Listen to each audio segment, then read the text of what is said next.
Core beliefs often drive thoughts, and they are often used as a way of trying to suppress emotions or create emotions that we don't really want to feel. They really are the driving force of all that. So it's often that kind of internal voice deep down that is, we're constantly trying to prove that to be true. So if my core belief is not good enough and I've got an opportunity to try something new and I think, oh, I can't handle that, I can't do it, that thought, I can't handle it, I can't do that, is being fed from that core belief of you're not good enough, not important, not valued. We can't take that on. It's too much. Hi, Sabrina. Welcome to the show. Thanks for having me. It's nice to be here. It's nice to have you. Welcome to Peak Performance Perspective, where we help entrepreneurs master health, wealth, and relationships. Now, as a registered clinical counselor and the author of Not Good Enough, Understanding Your Core Belief and Anxiety, what does peak performance mean to you? I think peak performance, the big thing is continuing to challenge yourself and grow. There's always new opportunities. And so the more we challenge ourselves, the more we grow, the more we're able to move towards that next peak, whatever it may be. That's something that everybody wants to do, but very few people actually end up doing it. Why do you think that is? If I was a statistician, which I'm not, I would probably say about 98.5% of the time, the thing that stops us is emotions we don't want to feel: fear, vulnerability, anxiety, rejection. We don't like to feel those emotions, so we stop. So if I think about taking on a new challenge, it should create a new emotions for me. It's something new I've never done before, but I don't want to feel those emotions. So I just won't do it. I'll just close that door and move on to what I do, the normal. Then I don't have to really feel any emotions. Interesting.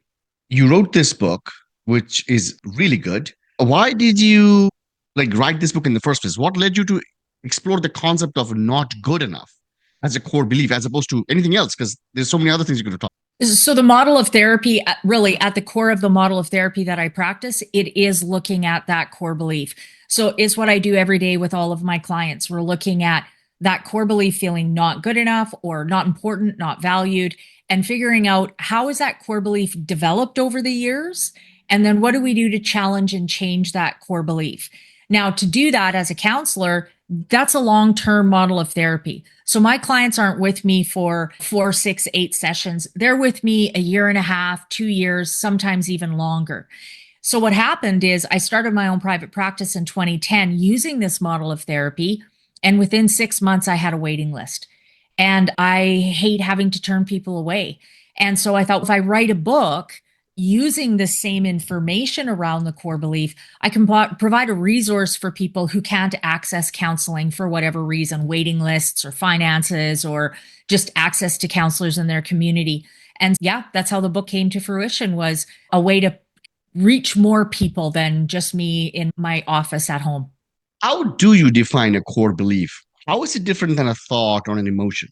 Core beliefs often drive thoughts, and they are often used as a way of trying to suppress emotions or create emotions that we don't really want to feel. They really are the driving force of all that.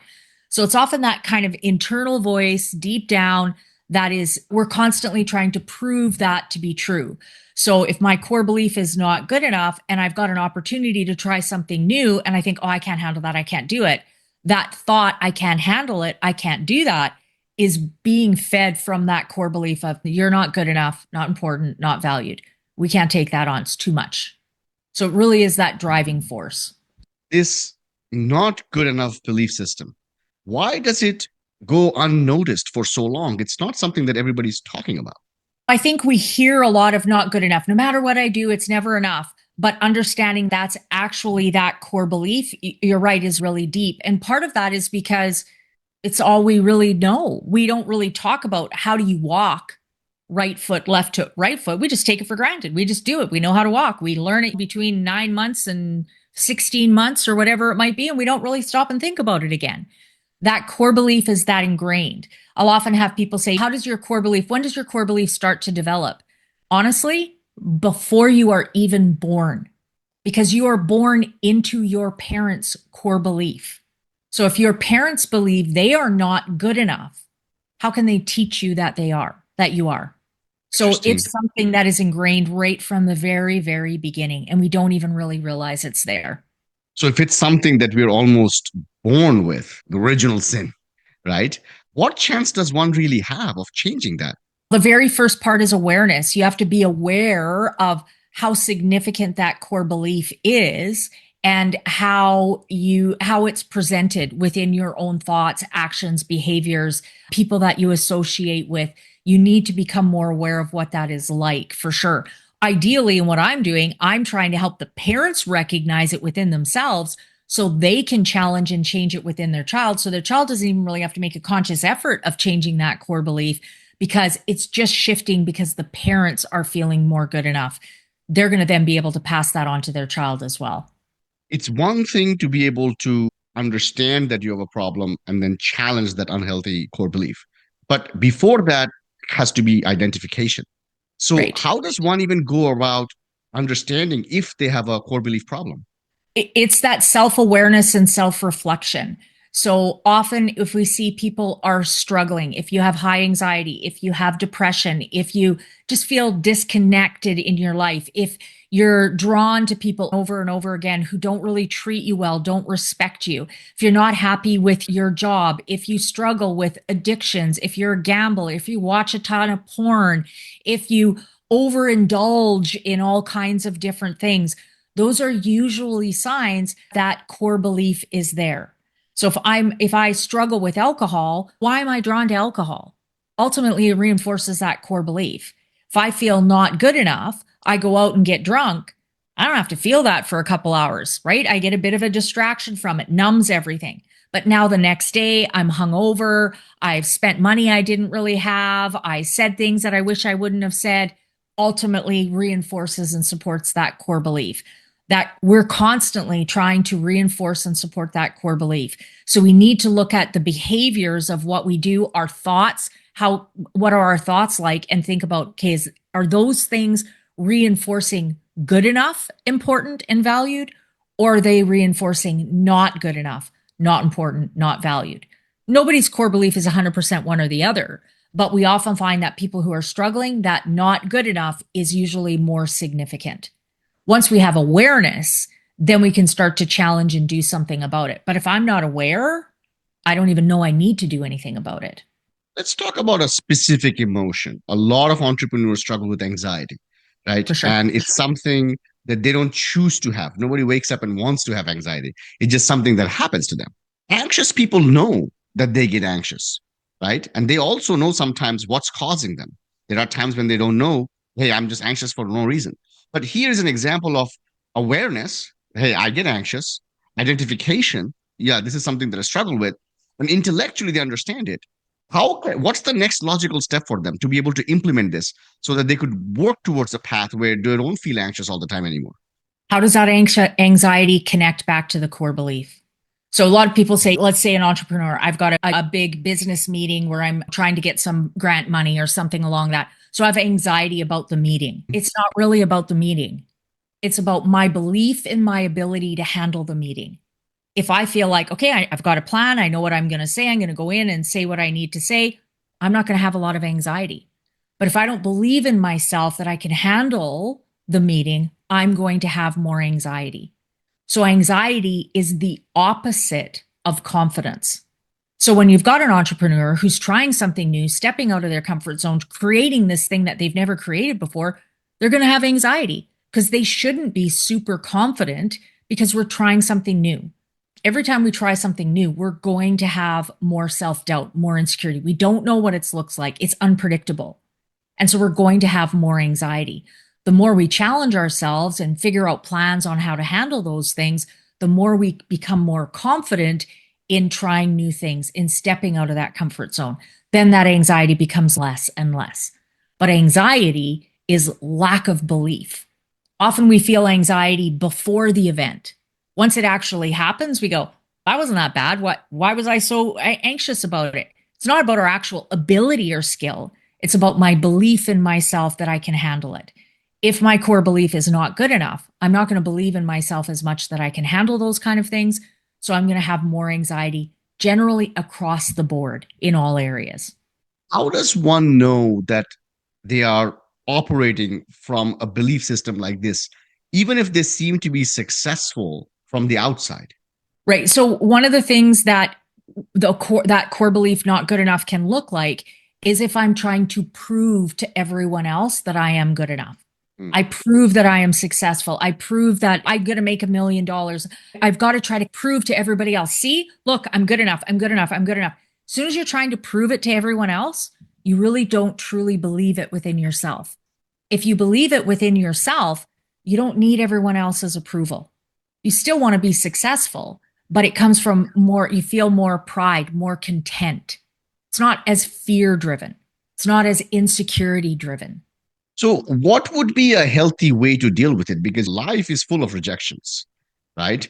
And culture, societal messaging, they're constantly playing a role and reinforcing the idea of inadequacy in us all the time, right? So, what would be a healthy way to take that feedback and still have a strong core belief? That's a very in depth question because there isn't really one thing. There's a whole bunch of different things. And in the book, we talk about what are some different things that we can do. One of them is understanding where that core belief came. How did it develop over time? How are emotions connected to that core belief? If I've spent my whole life pushing my emotions down and suppressing them, now I'm full up to here. So now something small happens, like I locked myself out of my vehicle and it's overwhelming. And so I feel extreme anxiety because there's no more space. I got no more room for all this emotion. So holding in a lot of emotion also feeds that core belief. I'm not going to believe in myself as much. I can handle things if I'm full up with emotion. So getting better at being aware of our emotions, feeling our emotions, sorting through our emotions is going to help bring that anxiety down.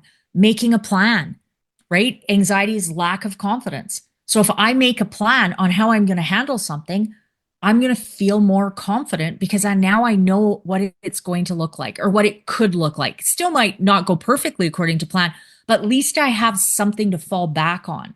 So making a plan is a really effective strategy. We look at anxiety, we can look at that kind of eustress, which is trying something new, motivating ourselves, stepping outside of our comfort zone. That's a good kind of anxiety. That helps us grow and develop and all those kind of things. We also have anxiety of, I'm really in danger, right? Anxiety is that sense of danger. I'm going to go into fight, flight, freeze, and I need to survive this situation.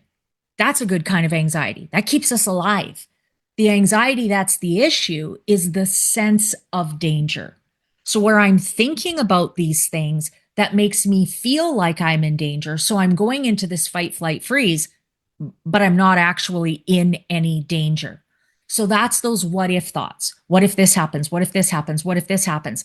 Our brain can't tell the difference between real danger and sense of danger. And so it responds the same way.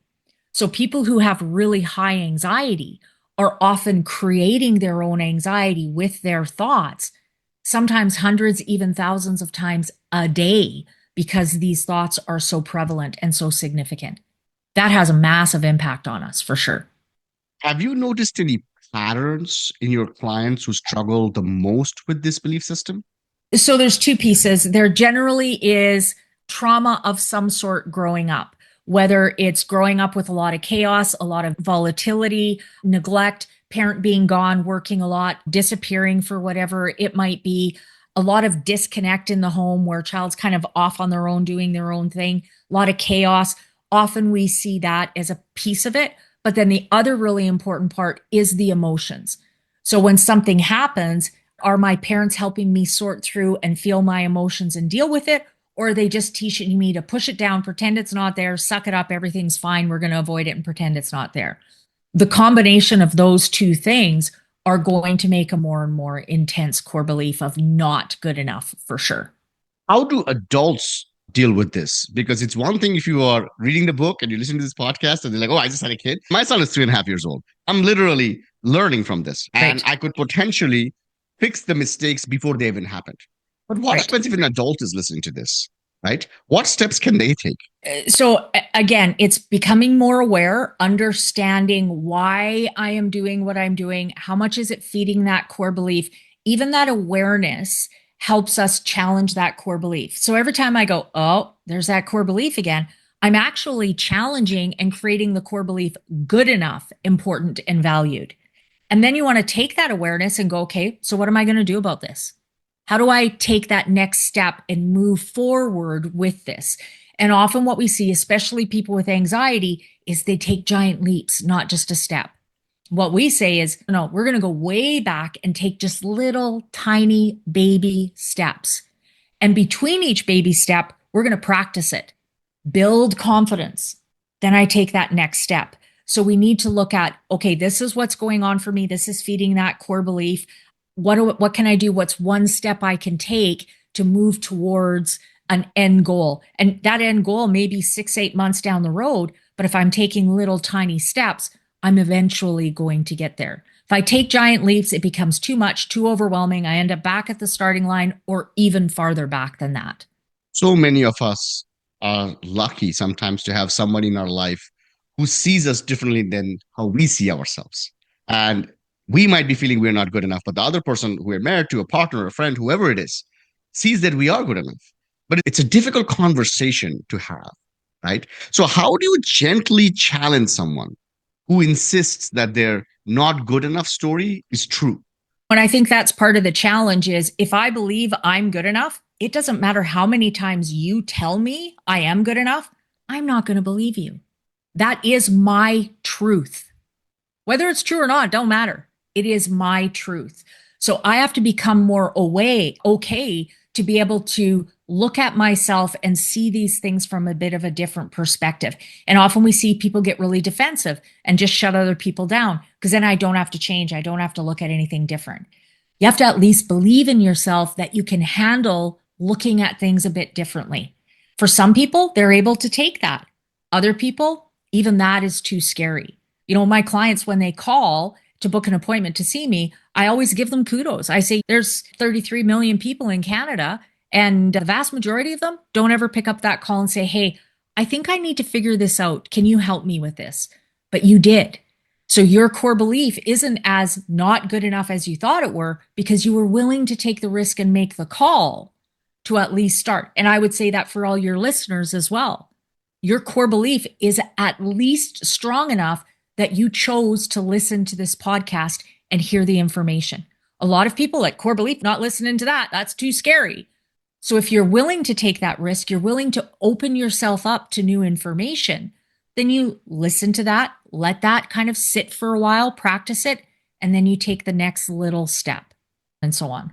Is there a relationship between attachment style and the formation of some of our core belief systems? Oh, for sure. We are way more disconnected than we even realize we are. We can definitely look and say attachment styles and abandoned as a young child and all those kind of things. But bottom line, even if you grew up in a home with mom and dad that are together, seemed even semi happy, not a lot of fighting and drugs and all that kind of stuff, the chances that there's still a good level of disconnect going on there is really high because we don't like to feel our emotions. So clients will say to me, I just want to feel love and connected. And I say, okay, so you're also willing to feel vulnerable and fear of rejection? They say, no, I don't want to feel those ones. My ability to feel love and connected is dependent on my ability to feel vulnerable and fear of rejection. If I don't want to feel vulnerable, fear, rejection, I can only let someone in so far. So we see a lot of homes where it looks great, but there's still a lot of disconnect that's going on there. So that attachment issue, I think, is a lot more significant than what we even see it as. There's some very obvious situations where you can, oh yeah, that's an attachment style, but we all struggle with that disconnect. Most of us don't want to ever feel vulnerable. As kids, we felt vulnerable, we got hurt. We learned, ooh, I don't ever want to feel that again. So as soon as even the possibility of vulnerability comes up, we shut it down and lock it away, which means I can't connect. I can't connect with my partner as much as I want to. I can't connect with my kids as much as I want to because I don't want to feel vulnerable. I don't think there's anybody in our life we can feel more vulnerable to than our own children. So I have to keep them at a distance if I don't want to feel vulnerable. So our child's normal, what they are growing up with, is a sense of disconnection. Then when they grow up, they try to connect. That's way too scary. That's vulnerable. They don't know how to feel those emotions. So they push back. So, as a parent, what should you do to encourage the child to communicate their feelings a certain way? So the very first thing that parents need to do is get better at feeling their own emotions. If my child, let's say my child broke their favorite toy and they're crying, that creates emotion in me. I don't want to see my child struggling. So I need to stop them from feeling their emotions. Oh, don't worry about it. You know, you've got lots of other trucks. So we'll go get you another one. It's not a big deal. Minimizing their emotions so they stop crying, then I don't have to feel my emotions. The truth of the matter is, my child broke their favorite toy. They should feel emotion. We need to embrace that. We need to say, oh, yeah, that must feel, what does that feel like to feel that, if to have your toy broken? And they let them talk about it and sort through it. I feel sad. I feel angry. I feel whatever it is. Makes sense that you feel that. They get it out. They're learning to acknowledge that emotion and then they can move on. But the only way I can do that for my child is I have to be okay to feel my emotions. If I can't feel mine, I'm going to shut them down. But isn't there a way that this can be overdone as well? We know people in our lives who are quote unquote too emotional. They are feeling so much that they're sometimes sinking because of that feeling. And in times like that, we almost feel like, okay, just get up, dust yourself off, and move on. So, how do you maintain that balance? So if we look at people who are, let's call them over emotional, we have to look at, okay, so why are they doing that? Because they've been holding it in for so long that now when it comes out, it feels totally overwhelming for them. If I start talking with my child at a very young age about emotion and they're able to let it out as it happens, they're not going to be over emotional because it's But not building and building. But some people use it to manipulate. Oh, if I have tears, I get what I want. As a parent, you can figure that out pretty quickly. Okay, yeah, your toy broke. We talked about that. We've sorted through it. It's now been 20 minutes. It's okay to move on. So we need to figure out what that balance is for us and figure out how to move on and how to help them say, okay, no, this is too much. Are kids going to take advantage of us? Yeah, that's their job, right? Their job is to push boundaries. And part of how they feel loved and connected is when we put boundaries in place. It takes effort to put boundaries in place. So we have to figure out how to gauge that. But again, if I don't feel my emotions, how can I gauge someone else's emotions? It makes it really challenging. So the more I'm working on my own emotions, the more I'm going to be able to gauge and understand other people's emotions and figure out what I need to do to support them. If I have a child who's, now been crying for a long time, I'll say, you know what? I think it sounds like you need to have some time on your own. So you still are allowed to feel your emotions, but maybe go into your room or go sit on the couch by yourself for a bit and feel your emotions. When you feel better, come and get me and we can play a game or something. Their emotions are probably going to get better pretty quick, right? So we have to manage that. And are you going to nail it perfectly every single time? Absolutely not. And that's okay. That's part of the learning journey. can you explain a little bit more about what you just said, that love and connection in a child is almost encouraged and built when we have boundaries? What does that mean? We often see people go from one extreme to the other. So we see the kind of almost, we call it helicopter parenting, where I do everything for my child. I'll make 3 different dinners for my 3 kids because they don't want to eat. There's no boundaries there. And my kid, guess what? My kid's going to get pickier and pickier and pickier because they're pushing that boundary. That's their job. That's what they're supposed to do. Then we see the other extreme where it's the boundary, it's the rule. Don't challenge it. Now, the rule is more important than the child's needs. That's not of benefit either, right? So if I have a routine where we can play a board game after you put your dishes away or do whatever chores that you need to do, but then I don't follow through on it, the child says, I guess I'm not good enough. I'm not important enough for them to even put a boundary in place. But if I say, no, you got to go do those chores first, then we can play a game. No, you haven't done it yet. You need to go and do that. I might have to ask 3, 4, 5 times. They're eventually going to do it. The more I follow through on it, the more likely they're going to start to follow those boundaries. We often say things 3, 5, 10, 15 times, and then we say, you never listen. I'm training them to not listen. If I have to ask them 5, 10, 15 times, I'm the one who isn't using my voice in an effective way. If I say to my child and get down on their level, okay, I need you to go and get your backpack and get your shoes. Tell me what you're doing. I'm going to go get my backpack and my shoes. Okay, go. I'll meet you in the front entranceway in 45 seconds. Go. Much more likely they're going to do it. But if I'm in the kitchen making lunches, get your backpack and your shoes, get your backpack and your shoes. They've zoned me out. They're not listening to what I'm having to say. But to get down on their knees and actually, or on my knees and talk face to face with them, make eye contact, not only am I increasing the chances that they're hearing me, but I'm connecting with them. I'm creating a different relationship.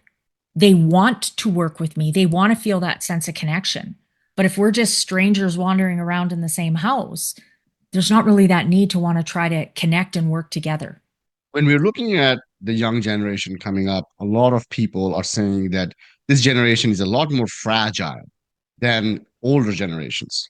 What went wrong in the parenting style, in your opinion, that all of a sudden everybody seems to be so quote unquote fragile? I think there's a few things that have happened. So one of the things that I think that is pretty significant is we talk more about anxiety now. We talk more about emotions. When I grew up, I didn't even know what they were. You weren't allowed to talk about those things. It was a nuisance if you had an emotion. And so we just learned lock it down. That means you got to be tough. You got to survive. That's all there is to it. Then we've gone to this other extreme where I think a lot of those kids grew up and went, I felt abandoned. I was emotionally disconnected from my parents. They just told me to shut it down. That didn't work for me. I'm struggling. So I'm going to do the opposite. And I'm going to cater to my child and I'm going to make sure that their emotions are important and are valid and all those kind of things, which is good, is what we need to do. But then we're not really teaching them. So now what? What do I do with them? I can't have anxiety. It's too much. The number one thing that people do to cope with anxiety is avoidance. But the number one thing that you can do to increase your anxiety is avoidance. And so, yes, you have anxiety. So what's your plan? Make a plan for how you're going to handle it and how you're going to challenge it. Take little steps at a time. We can't take these emotions that we're now more open to feel and say, I have emotions, so I can't do it. That really isn't a lot better than I have emotions, so I need to shut them down and pretend they're not there. But in our society, we swing from one side of the pendulum to the other. We need to find that balance in the middle of I have emotions. Okay, I need to feel my emotions. And then I need to figure out how I'm going to solve the problem. They need to work Yeah, hand in hand. the parallels are insane because in the same thing almost happens when people grow up without money and they have children. And all of a sudden they want to be able to buy everything to their kid because they were deprived of it when they were young. And it ends up having spoiled kids sometimes. For sure. And even that spending comes back to that core belief. If I feel I'm not good enough, why would my child love me for just me? So I need to buy them things. If I buy them things, that increases my worth. Then they'll love me. So it becomes this whole cycle that just gets passed on from generation to generation. Can look very different, but that underlying feeling of feeling not good enough gets passed down from generation to generation.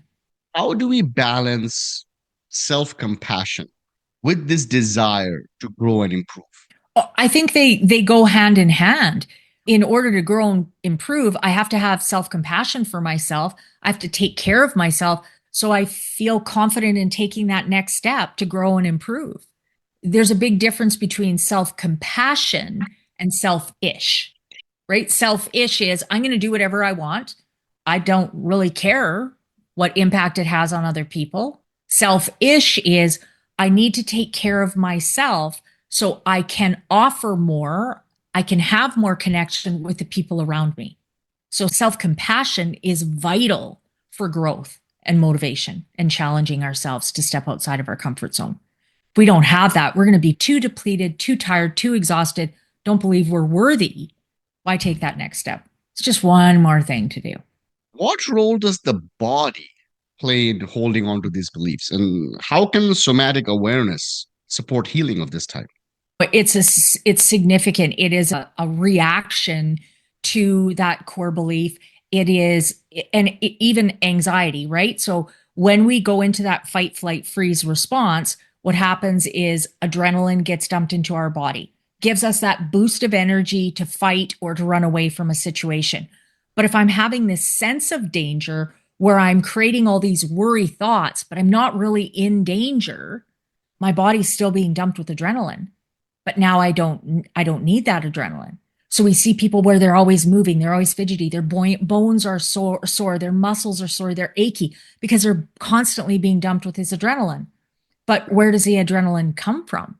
It zaps all of our non-vital organs to give us that boost of energy. So real danger happens once in a while, not really a big deal. Our body can recover from it. Sense of danger, where this is happening hundreds to thousands of times a day, it is going to have a massive impact on our body. If my stomach is being zapped 100 times a day, it is not going to digest food properly. So we see high levels of anxiety, this physiological response of adrenaline being dumped into the body, connected to stomach issues, food allergies in general, asthma, skin conditions, all kinds of physical symptoms are often connected back to anxiety. If they're not created by anxiety, anxiety often exasperates them.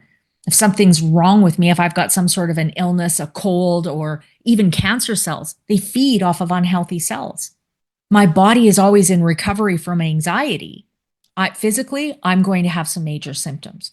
So when we look at anxiety, we look at physical symptoms of anxiety. How does your stomach feel? Sweaty palms, clenched jaw. What are the physical symptoms my body is experiencing can be key in helping me realize, oh, my anxiety just went up a little bit. What's some strategies I can put in place to bring it back down and take it back down to that lower level? We also, when that happens, we also have cortisol getting dumped into our brain. Cortisol is a toxin, stops our brain from thinking. That fight, flight, freeze response is in a little tiny part of the brain called the amygdala. Never going to win against the big brain. So when we go into fight, flight, freeze, cortisol gets dumped into our brain and shuts it off. So our ability to use logic and reason, understand consequences, sequence events, connect to emotions, memory, we can't do it. You ever get into a fight or an argument, you say something, you blurt it out, and then an hour later you go, oh, I probably shouldn't have said that. That's cortisol. Not using logic and reason, not understanding consequences, not connecting to emotions, not remembering, this didn't go well last time we did this. We just do whatever we need to do to try to survive. So that high levels of cortisol stops us from being able to think properly as well. Kids who grow up with a lot of chaos, where their brains are constantly being dumped with cortisol, is connected to attention deficit, learning disabilities, written output disabilities, behavior problems, higher levels of anxiety. It changes the way we think, for sure. So it has a massive impact on our body, physically and mentally, and behaviorally. What is your take on affirmations? How do they fit into the healing process? Again, we have to be careful. If I put a sticker on my mirror saying I am enough, but I don't believe I'm enough, I could read that 1,000 times. It's not going to do anything of any good. So I think affirmations are important, but they need to be more specific, more personal. So let's say I have anxiety of, I have anxiety driving my vehicle, right? And so maybe my personal affirmation is, I know I can drive a vehicle. I can get in the car and turn the ignition on. Maybe that's all I'm going to do today, but I'm going to go and turn on the ignition. I get in, I turn on the ignition, I shut it off, I get back in. I'm not going to beat myself up about not driving. I'm going to say, I did it. I got in the car, I started the ignition, I shut it off, and came back into the house. I can do that again tomorrow. So my affirmations are more based on what I'm actually doing and thinking to challenge myself to take that next step. So we need to be cognizant of that, and we need to give ourselves credit for it. I'll often hear couples will come in and they'll say, oh, we got in a big fight and we totally blew it. I'd say, what'd you do? Nothing. Then we start talking about things, and I know they did something right because they're not at each other's throats right now. So it ended at some point, right? Once we start breaking that down, oh, so you did remove yourself from the situation and take a bit of a break. You did handle that well. You thought about saying beep, beep, but you said you didn't say it. So you did that. So once we start really looking at things again in very small details of what are you doing, give yourself credit for it. Those kind of affirmations are based on results that you're actually doing. They're going to be much more likely to be fulfilling moving forward. Is there a way to maintain a balance in between just accepting ourselves versus striving for personal growth? I think in order to strive for personal growth in a healthy way, you have to have acceptance. I have to accept myself for who I am, where I'm at, weaknesses and strengths. Once I accept that, oh, this is something I'm really not very good at. Okay, now I have a bit of a goal of what I can set to move forward on. But I'm going to celebrate those small steps that I'm taking. I'm going slow on this journey. I'm not hyper focusing and that's it. I'm going to be kind to myself. I know I'm not going to be perfect the first time I do it. It takes time to get there. So the more we accept ourselves, the good, the bad, and everything in between, the more likely we're going to be able to accept those areas that we need to work on and take those challenges rather than trying to challenge myself to prove I'm good enough. No, that's not what we're talking about here. It's just personal growth within myself. If your reader were to walk away with one truth from your book, not a concept, but a truth, what would you want them to walk away with? The understanding that they can change, they can do whatever they want to do. It's up to them. No one else can do it for them. So the bad thing about that is no one else can do it for you. But the good thing about that is you don't need anyone else to do it for you. But you have to do it for yourself. You have to take that responsibility and be willing to look at yourself and figure out what you want to work on. And that's way easier said than done. Sabrina, how do people connect with you? Tell us a little bit about what else is going on in your life. Sure. My website is probably the best place to connect with me. It's trobakholistic.org. On my website, I have a blog section, which is just small 2 to 4 minute reads on various pieces of information around mental health. I have a page that has podcast interviews that I've done as well. So if you want to listen to a bit more about what I have to say, you can go there. There's also a page on there on my book. So you can go ahead and buy the book. It is available on Amazon, but it is currently sold out on Amazon. So you can access it directly through me on my website as well. Yeah, so there's lots of information there. All my social medias are all connected through my website as well. Sabrina, the work you're doing is amazing because this is something, if we can catch it in our children at a very young age, then, we are essentially making an entire generation of people healthier, stronger, and more emotionally resilient. For adults who are listening to this, you're offering tips and strategies for them to be able to undo some of this damage so that we can all have a better life. So it's been an honor and a pleasure to have you on my show and talk to you soon again. Yes, it was nice chatting with you as well. Thank you.